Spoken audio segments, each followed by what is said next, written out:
Assalamualaikum warahmatullahi wabarakatuh. Alhamdulillah. Wassalatu wassalamu ala rasulillah.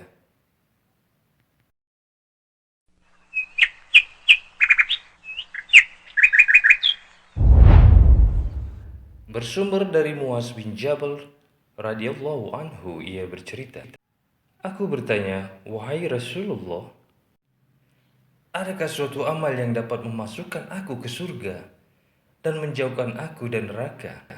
Beliau bersabda, oh, ternyata kamu menanyakan tentang sesuatu yang sangat besar, dan sesungguhnya hal itu adalah mudah bagi orang-orang yang dimudahkan oleh Allah Ta'ala. Kalau kamu ingin tahu, maka jawabannya adalah kamu harus menyembah Allah tanpa mempersekutukan Dia dengan sesuatu apapun. Mendirikan sholat, menunaikan zakat, berpuasa Ramadan, dan pergi haji. Lebih lanjut, beliau bersabda, maukah kamu aku beritahu tentang pintu-pintu surga? Puasa adalah tirai, sedekah dapat menghapuskan kesalahan. Sebagaimana air dapat memadamkan api, dan sholatnya seseorang di tengah malam. Setelah membaca ayat, lambung mereka jauh dari tempat tidurnya. Beliau bersabda, maukah kalian aku beritahu pokok, tiang, dan puncak segala perkara? Aku menjawab, tentu wahai Rasulullah. Beliau bersabda, pokok perkara adalah Islam, tiangnya adalah solat, dan puncaknya adalah jihad. Kemudian beliau bersabda, maukah kalian aku beritahu sesuatu yang dapat memiliki semua itu? Aku menjawab, tentu wahai Rasulullah. Seraya memegang lidah, beliau bersabda, jagalah ini. Aku bertanya, wahai Nabi Allah, apakah kami akan dituntut atas apa yang kami ucapkan? Tentu saja, bukankah yang membuat orang-orang diseret dengan wajah ke neraka atau dengan hidungnya adalah akibat dari yang diucapkan oleh lisannya? Diriwayatkan oleh At-Tirmizi, hadis ini hasan sahih.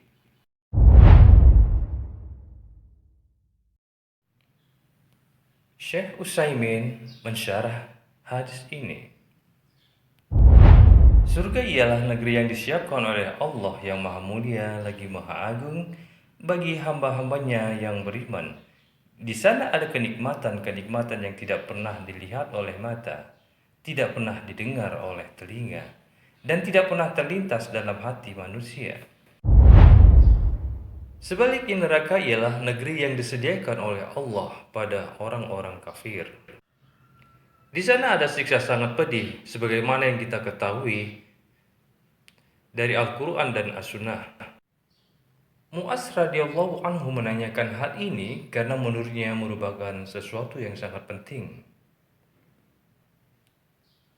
Demikianlah seharusnya menurut setiap orang yang beriman, supaya ia bisa masuk surga dan dijauhkan dari neraka. Itulah puncak keberuntungan berdasarkan firman Allah Ta'ala. فَمَنْ زُحْزِحَ عَنِ النَّارِ وَأُدْخِلَ الْجَنَّةَ فَقَدْ فَازَ وَمَا الْحَيَاةُ الدُّنْيَا إِلَّا مَتَاعُ الْغُرُورِ. Barang siapa dijauhkan dari neraka dan dimasukkan ke dalam surga, maka sungguh ia telah beruntung. Kehidupan dunia itu tidak lain hanyalah kesenangan yang menipu. Quran Surat Ali Imran ayat 185. Nabi Shallallahu Alaihi Wasallam bersabda, kamu menanyakan sesuatu yang sangat besar. Maksudnya sesuatu yang sangat agung, yaitu keberuntungan memperoleh surga dan selamat dari neraka. Tetapi kemudian beliau bersabda, dan sesungguhnya hal itu adalah mudah bagi orang yang dimudahkan oleh Allah Ta'ala. Mungkin yang dimaksud dengan kalimat tentang sesuatu yang besar ialah tentang amal. yang dapat memasukkan ke surga dan menjauhkan dari neraka. Sesungguhnya amal tersebut adalah mudah bagi orang-orang yang dimudahkan oleh Allah Ta'ala. Maksudnya mudah bagi siapa saja yang diberi kemudahan oleh Allah. Selanjutnya beliau menguraikan hal itu dengan sabdanya, "Kamu menyembah Allah tanpa mempersekutukan Dia dengan sesuatu apapun." Menyembah Allah yang Maha Suci lagi Maha Tinggi ialah melaksanakan ketaatan kepadanya demi menuruti perintahnya dan menjauhi larangannya dengan memurnikannya. Yang dimaksud tanpa mempersekutukan Dia dengan sesuatu apapun ialah termasuk malaikat yang selalu mendekatkan diri kepada Allah atau seorang nabi yang diutus. Karena salah satu syarat ibadah ialah memurnikan Allah yang Maha Mulia lagi Maha Agung. Di antara amal yang dapat memasukkan ke surga dan menjauhkan dari neraka ialah mendirikan sholat. Beliau bersabda, mendirikan sholat yakni melakukannya secara sempurna dengan memenuhi semua rukun, syarat, dan kewajiban-kewajibannya. Menunaikan zakat. Zakat ialah harta tertentu yang diwajibkan oleh Allah untuk dikeluarkan oleh seseorang dengan syarat-syarat khusus kepada orang-orang yang berhak menerimanya. Ini sudah sangat dikenal dalam kitab para ulama ahli fikih. Berpuasa Ramadan, yakni berpuasa pada bulan suci Ramadan, dan ini juga sudah kita ketahui bersama. Dan pergi haji ke Baitullah, yakni menuju ke Baitul Haram atau Ka'bah untuk menunaikan manasik-manasik haji. Pergi haji adalah termasuk 5 rukun Islam. Kamu menyembah Allah tanpa mempersekutukan Dia dengan sesuatu apapun, mendirikan sholat, menunaikan zakat, berpuasa Ramadan, dan pergi haji. Kesaksian bahwa Muhammad itu Rasul utusan Allah yang tidak disebutkan di sini, pada hakikatnya sudah termasuk dalam kesaksian bahwa tidak ada Tuhan selain Allah. Sebab makna kata kesaksian bahwa tidak ada Tuhan selain Allah ialah tidak ada yang berhak disembah sama sekali selain Allah. Salah satu konsekuensi menyembah Allah ialah membenarkan serta mengikuti Rasulnya Sallallahu Alaihi Wasallam.